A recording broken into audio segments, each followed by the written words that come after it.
Hello नमस्कार जय Hind student, मैं गुड्डू सर आप सभी का इस वीडियो में स्वागत करता हूं। स्टूडेंट देखिए, ये क्वेश्चन जो देख रहे हो आप, ये क्वेश्चन जो है बोर्ड परीक्षा का जो है क्वेश्चन है 2023 में सेट नंबर 7 बीडी में ये क्वेश्चन पूछा गया था।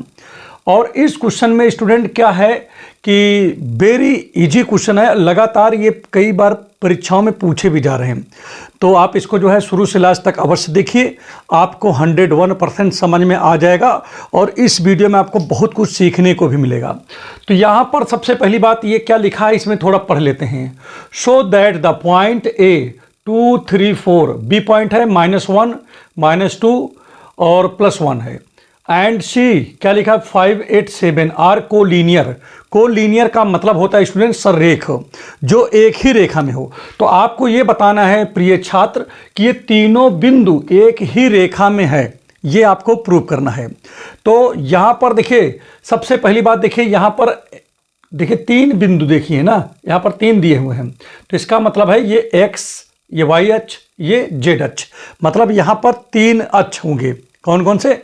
x अक्ष पे कटा गया जो अंतःखंड है वो कितना है? 2 है, y पे 3 और z पे 4 है। तो इससे पहले आपको थोड़ी सी एक छोटी सी बात आपको बता देते हैं जो कि ज़्यादा इंपॉर्टेंट है इस क्वेश्चन को लगाने के लिए। क्या इंपॉर्टेंट है? जैसे आप समझिएगा, जैसे हमने यहाँ पर 3 एक्सिस बनाया x, y, z, जो कि हमने अपने प्रीवियस वीडियो में बना करके प्ले लिस्ट में रख भी दिया है। तो सपोज करो कि ये x एक्सिस है, ये y एक्सिस है, ये z एक्सिस है। देखिए जहाँ पर 3 एक्सिस होते हैं, ठीक है, वो उसका फिगर कुछ इस तरह देखने को मिलता है और तीनों एक्सिस एक दूसरे को 90 डिग्री पे काटती हैं और जहाँ काटती हैं वो पॉइंट आपका होता है मूल बिंदु। ठीक है, चलिए अब आप सपोज करिए जो खड़ा ये रहता है, देखिए x हो गया, ये y हो गया, ये z हो गया मान लीजिए। तो अब यहाँ पर हम बात थोड़ा सा करेंगे किसके बारे में? दिक्कोज्जा के बारे में बात करने वाले हैं। किसके बारे में बात करने वाले? दिक्कोज्जा। इस क्वेश्चन को लगाने के लिए अगर हमें दिक्कोज्जा के बारे में थोड़ा सा जानकारी हो जाएगी तो क्वेश्चन जल्दी से लग जाएगा। जैसे हमारे पास ये है और यहाँ पर ध्यान दीजिएगा, जैसे ये x है, ये y है, ये z है और इसके मूल बिंदु से अगर होती हुई कोई लाइन इसे चली जाए, सपोज करो ये लाइन है, अगर चला गया इसके मूल बिंदु से और अगर ये लाइन x के साथ अल्फा कोण बना ले, y के साथ बीटा बना ले और z के साथ गामा बना ले, क्या बना ले? x एक्सिस के साथ क्या बनाया? कोण, अल्फा कोण बना लिया। देखो ध्यान दीजिएगा, x एक्सिस के साथ कौन सा कोण बनाया? Alpha angle. y एक्सिस के साथ कौन सा कोण बनाया? बीटा। और z एक्सिस के साथ कौन बनाया? कौन? गामा बनाया। कौन बना रहा है? लाइन बना रहा है। कौन बना रहा है?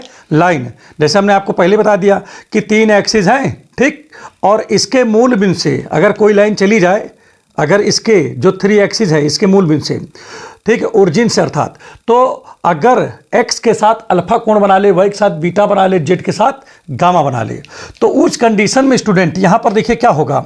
उस कंडीशन में स्टूडेंट जो ये अल्फा है, अगर इसमें हम कास लगा दें तो ये कास अल्फा हो जाएगा, बीटा में भी कास लगा दें तो कास बीटा हो जाएगा, गामा में भी क्या लगा दें? कास लगा दें तो कास गामा हो जाएगा।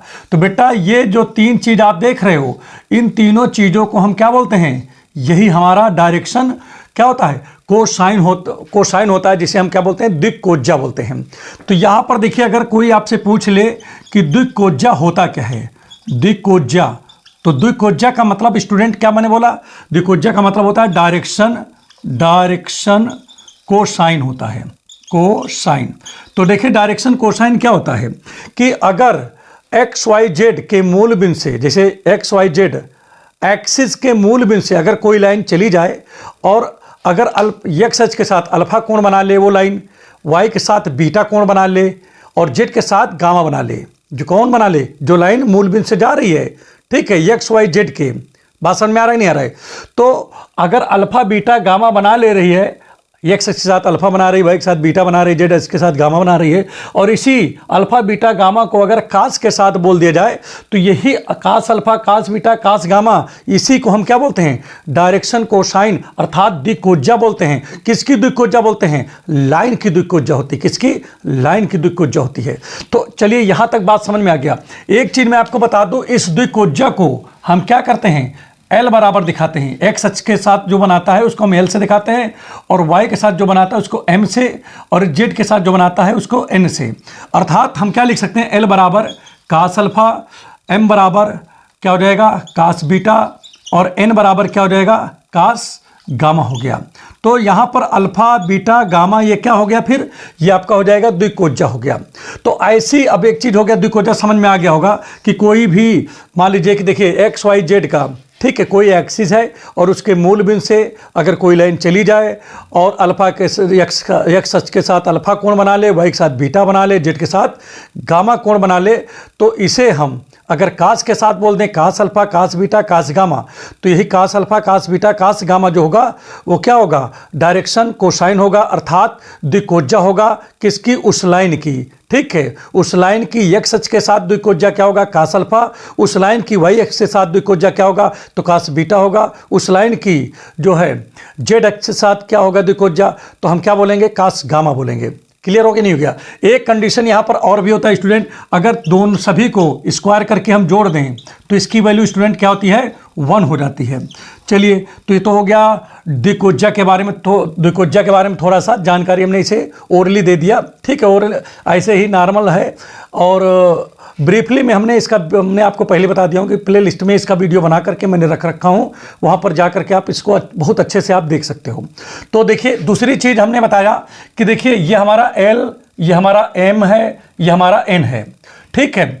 ऐसी कोई तीन संख्या, क्या बोल रहा हूँ, ऐसी कोई तीन संख्याएं, कौन, A मान लेता हूँ, B मान लेता हूँ, C, जो किसके साथ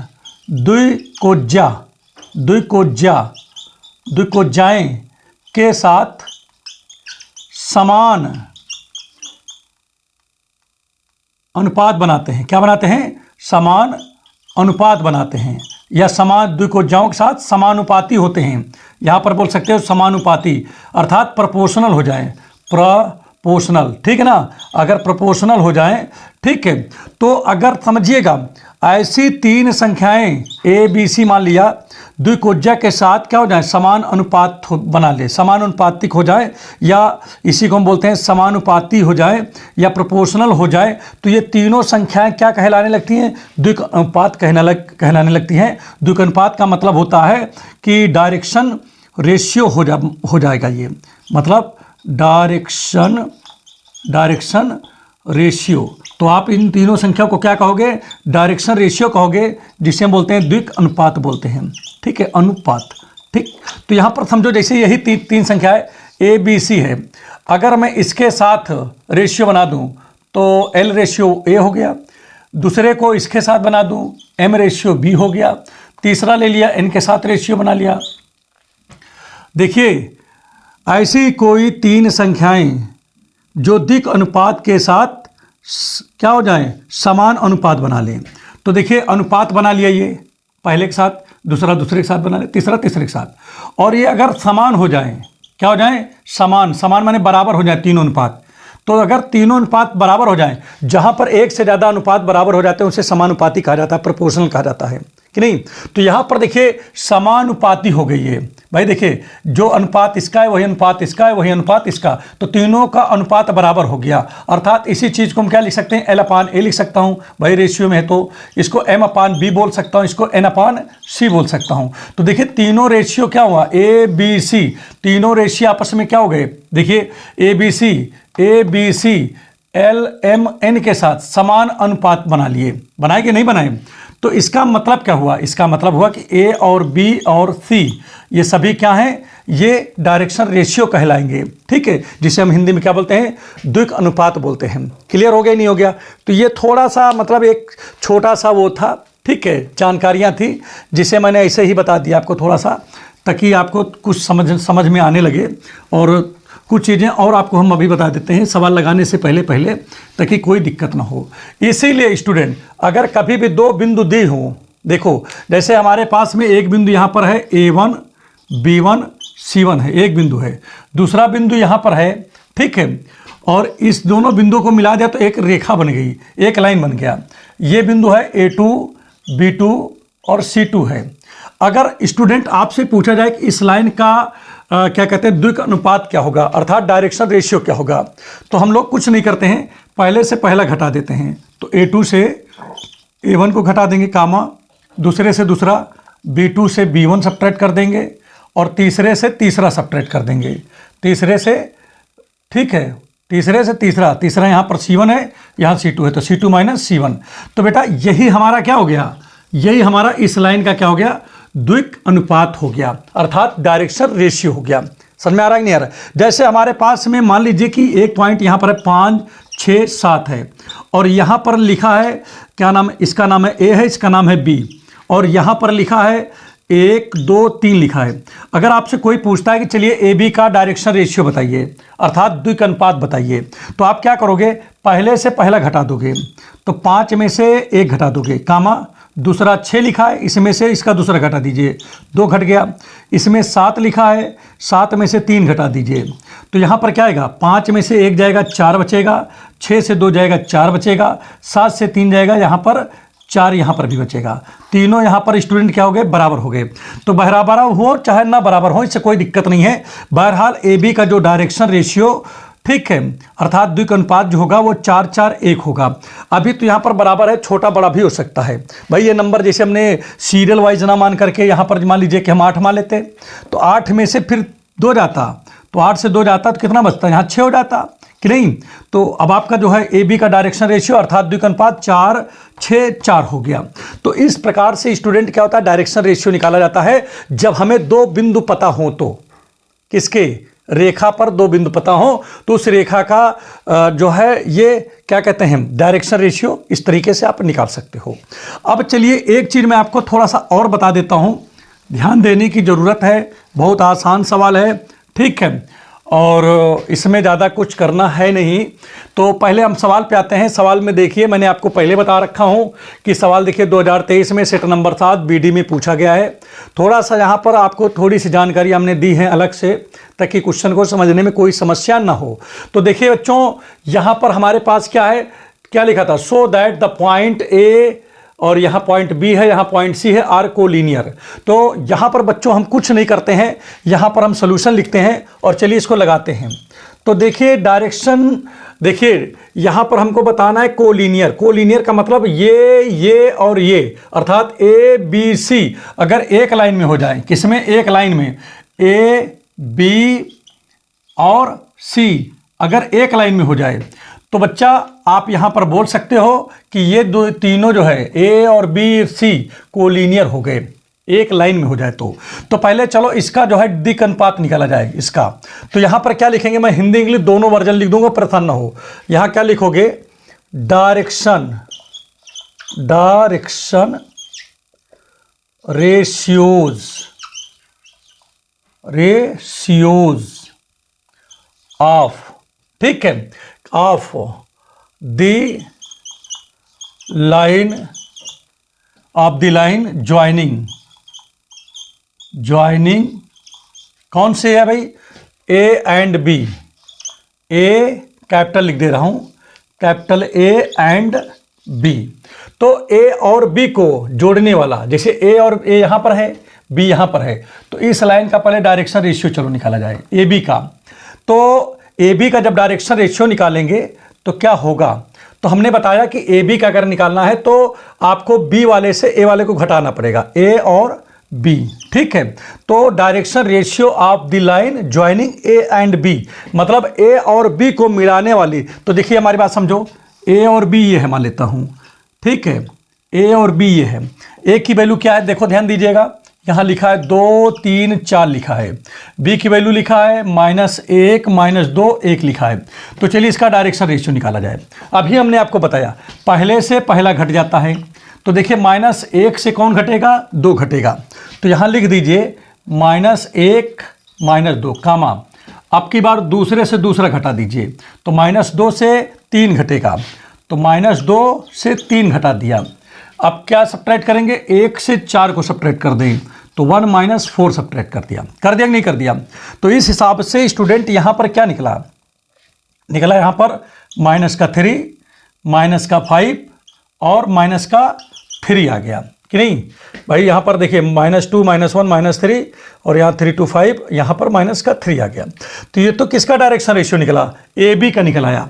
अब स्टूडेंट हम किसका निकालेंगे डायरेक्शन रेशियो, BC का निकालेंगे।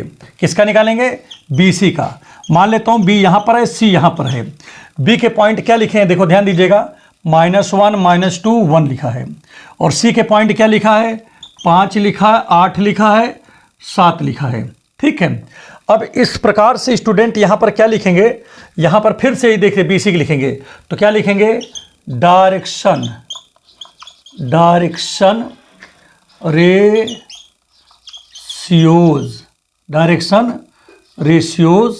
ऑफ दी लाइन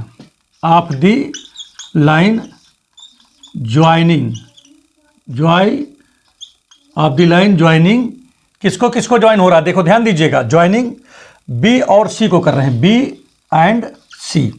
तो अब कैसे निकालोगे, ध्यान दीजिएगा, इक्वल टू, अब आप क्या करोगे, पहले से पहला सब्ट्रैक्ट करोगे। तो 5 से किसको सब्ट्रैक्ट करोगे, -1 को करोगे, क्योंकि -1 है ना यहाँ पर, कामा। अब 8 है यहाँ पर, 8 से 2 को सब्ट्रैक्ट करोगे तो यहाँ हो जाएगा 8 -2। ठीक, अब इसके बाद देखिए यहाँ पर क्या लिखोगे, अब इसके बाद 7 से 1 को सब्ट्रैक्ट करोगे तो 7 -1। तो यहाँ प्रिय छात्र क्या हो जाएगा, माइनस माइनस प्लस हो जाएगा, 5 1 कितना हो गया, 6 हो गया। इसी तरह माइनस माइनस प्लस हो गया, 8 और 2 कितना हो गया, 10 हो गया। यहाँ पर ध्यान दीजिएगा, 7 से 1 जाएगा तो 6 बचेगा। एक चीज़ मैं यहाँ पर क्या ध्यान दे रहा हूँ कि जो चीज़ यहाँ पर है, ठीक है, सेम चीज़ यहाँ पर भी है, बस केवल अंतर क्या है, देखिए यहाँ अगर इन दोनों का निकाला जाए, रेशियो निकाला जाए, देखिए हमारी बात समझो, थोड़ा सा यहाँ पर मिटा दें तो आप जल्दी समझ जाओगे। देखो इसको मिटा दे रहा हूँ, अभी आप समझ में आ जाएगा आपको। तो यहाँ पर देखिए क्या लिखेंगे, देखिए ध्यान दीजिएगा, यहाँ पर देखिए 3 लिखा है तो यहाँ 3 का दुगुना 6 है। आप चाहो तो यहाँ माइनस से, जैसे माइनस है ना पूरे में, आप चाहो तो माइनस से इसमें पूरे में गुणा कर दो तो ये प्लस हो सकता है कि नहीं, तो -3 की जगह +3 +5 +3 हो जाएगा। तो यहाँ पर देखिए इसका दुगुना है, ये 5 का दुगुना 10, 3 का दुगुना 6, 2 गुना है भाई। तो इसका मतलब जब कभी ये कंडीशन बनता है तो ये मान लिया जाता है कि दोनों प्रोपोर्शनल हैं। प्रोपोर्शनल का मतलब सेम रेशियो में है। अगर आप कैसे सेम रेशियो कह सकते हो, जैसे पहले के बटे पहला कर दो, तो यहाँ -3 है पहला और इसका पहला कौन है, 6 है। ठीक, तो इसको काटेंगे तो माइनस का 1/2 आ गया, आया कि नहीं आया। अब दूसरा लीजिए, दूसरा इसमें ये 5 है और यहाँ दूसरा 10 है, तो -5/10 जब करेंगे तो ये भी एक माइनस का 1/2 आ गया। तीसरा लिया, तीसरा -3 है और यहाँ पर 6 लिखा है, तो -3/6, तो ये भी माइनस का 1/2 आया। तो देखिए तीनों जो है सेम रेशियो में हैं, सेम रेशियो है ना तीनों का। और जहाँ पर एक से ज़्यादा रेशियो सेम हो जाए वो क्या हो जाता है, प्रोपोर्शनल हम लोग बोलते हैं ना उसको। तो यहाँ पर हम ये बोल सकते हैं कि AB और BC क्या हो गए, प्रोपोर्शनल हैं। तो यहाँ लिख देंगे हेयर, लिखेंगे here AB and CD, CD नहीं BC है भाई, BC है ना, ये देखो B और C, भाई पहला रहा AB दूसरा BC, तो here AB and BC are, क्या लिख देंगे बोलो, आर प्रोपोर्शनल,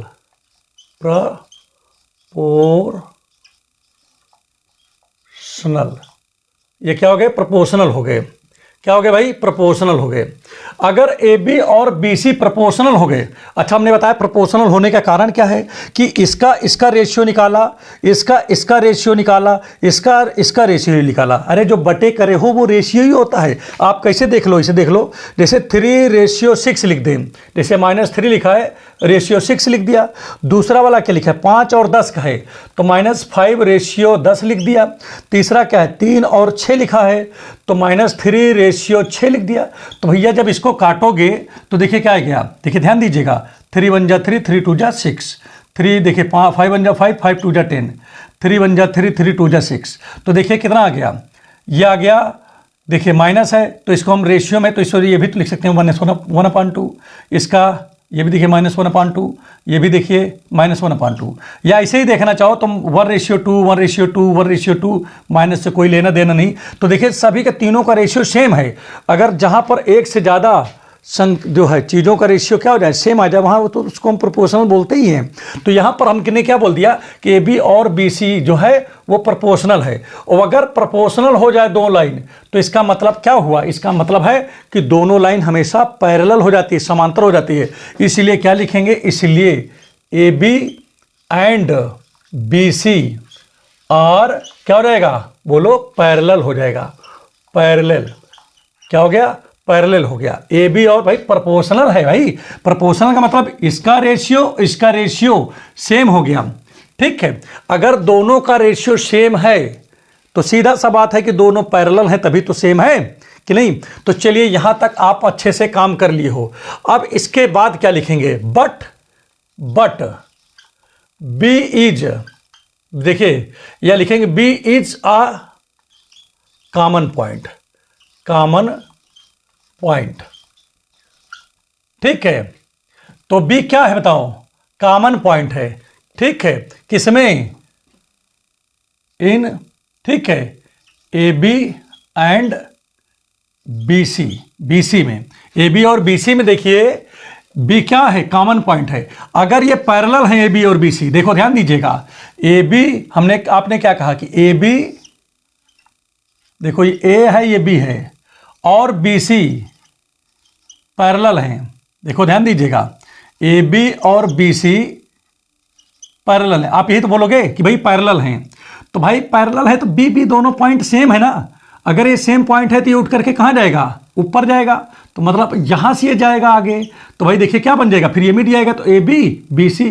तो अगर कोई लाइन के ऊपर वही सीध में एक दूसरी लाइन आ जाए तो वो भी पैरेलल ही होती है पहले वाली लाइन के, कि नहीं। तो इसका मतलब क्या हुआ कि देखिए ए बी सी एक लाइन में हो गया, एक सीध में हो गया। तो इसका मतलब अगर ए बी सी एक लाइन में आ गया, अगर पॉइंट कॉमन हो गया, तो इसका मतलब हुआ कि ए बी और बी सी में पॉइंट भी कॉमन है। कॉमन का मतलब कि दोनों मैच हो रहा है, तो मतलब यहाँ पर मैच कर गया दोनों। तो इसका मतलब ए बी सी तीनों क्या हो गए, एक सीध में हो गया, एक लाइन में हो गया। तो इसलिए ए मतलब ए बी सी कोलिनियर हो जाएगा। इसलिए क्या लिखेंगे, therefore A comma B and C are collinear.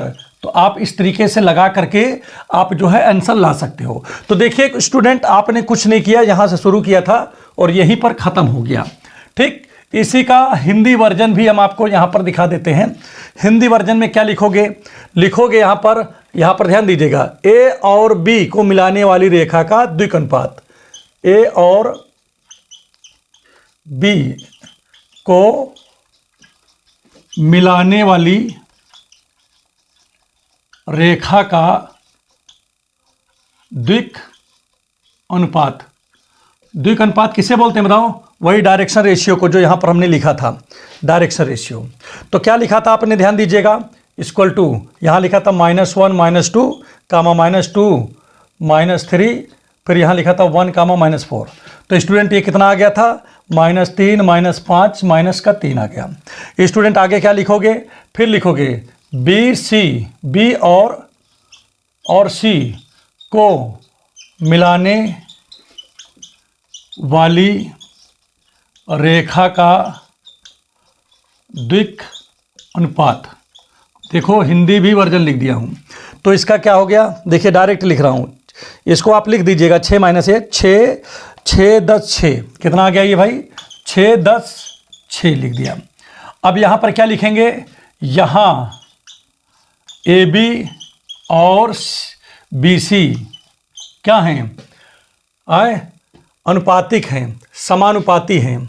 A B और बी सी क्या है बताओ, बोलो। यहां पर ध्यान दीजिएगा, जैसे यहां सररेख आपको बताना था कि नहीं, यहां पर ध्यान दीजिएगा, ठीक। कि एक चीज़ और भी लिख सकते हो कि ए बी और बी सी के द्विक अनुपात समानुपाती हैं, ए बी और बी सी के द्विक अनुपात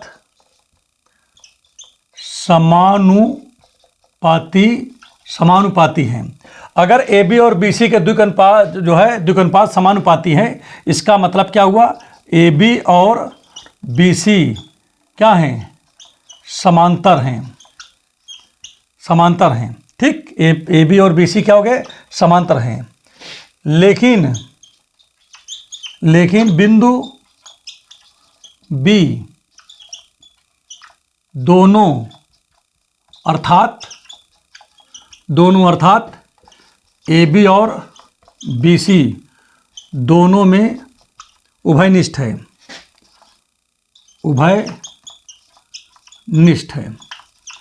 इसलिए A, B और C सररेख होंगे।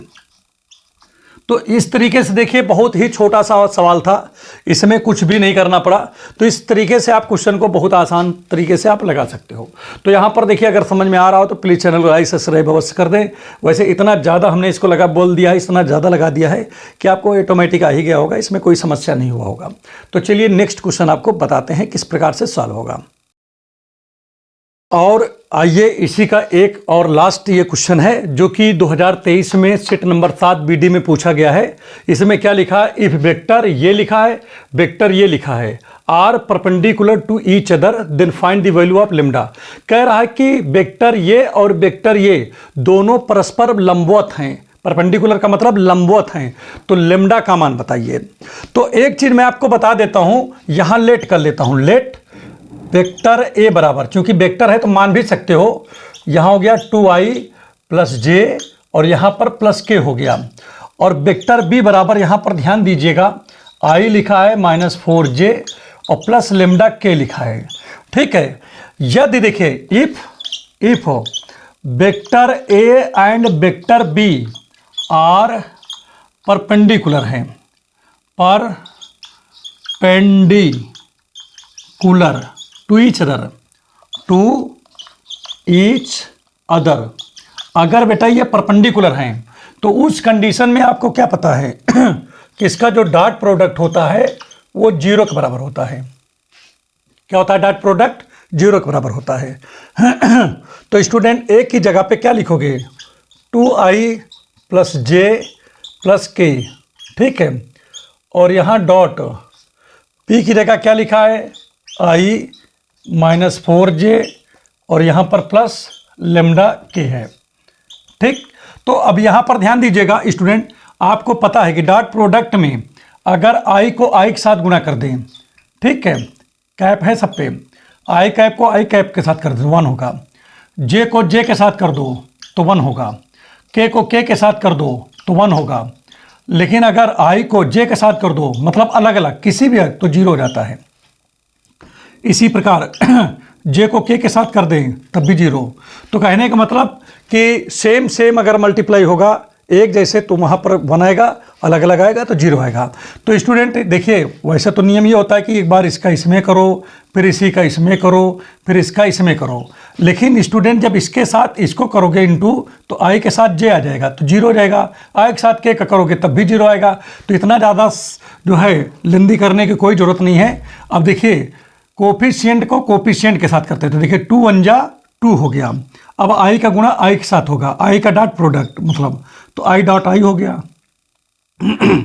यहाँ पर देखिए क्या है, यहाँ पर +1 है, इसका 4 में करोगे वो भी माइनस का है, तो 4 1 जा -4, j का j के साथ कर दीजिए तो j डॉट क्या आ जाएगा, j आ जाएगा।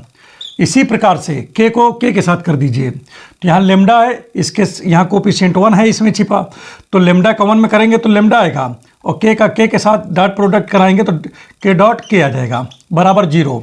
तो देखो मैंने सेम के साथ कराया, जो एक जैसा था उसके साथ, अलग अलग कराते तो बाकी के 0 रहेगा, क्या मतलब है, उसका कोई मतलब है नहीं। तो सेम i को साथ i के कर दो, j को j के साथ कर दो, k को k के साथ कर दो। i डॉट i की वैल्यू 1 होती है, तो टोटल मिला के यहाँ 2 1 जा 2 हो जाएगा। j डॉट j की वैल्यू भी 1 होती है, तो यहाँ पर 4 हो गया, और यहाँ पर लेम्डा बचा क्योंकि इसकी वैल्यू 1 हो जाएगी बराबर 0। इसमें से इसको सब्ट्रैक्ट करेंगे, देखिए क्या आ जाएगा स्टूडेंट, यहाँ पर ध्यान दीजिएगा, 2 से 4 जाएगा तो -2 बचेगा, प्लस लेम्डा बराबर 0, तो लेम्डा बराबर क्या आ गया 2। तो यहाँ पर जो लेम्डा की वैल्यू पूछ रहा था वो 2 आ गया। तो इस प्रकार से वीडियो ये जो है क्वेश्चन आपका कंप्लीट हो गया 2023 के। ठीक है, अगर वीडियो अच्छे समझ में आ गया तो चैनल को लाइक सब्सक्राइब और शेयर अवश्य करें, और अपने दोस्तों में अवश्य भेजें, ताकि जो है ज़्यादा से ज़्यादा लोगों को इसका लाभ मिल सके। तो चलिए नेक्स्ट वीडियो में आपसे मुलाकात होगी, तब तक के लिए जय हिंद।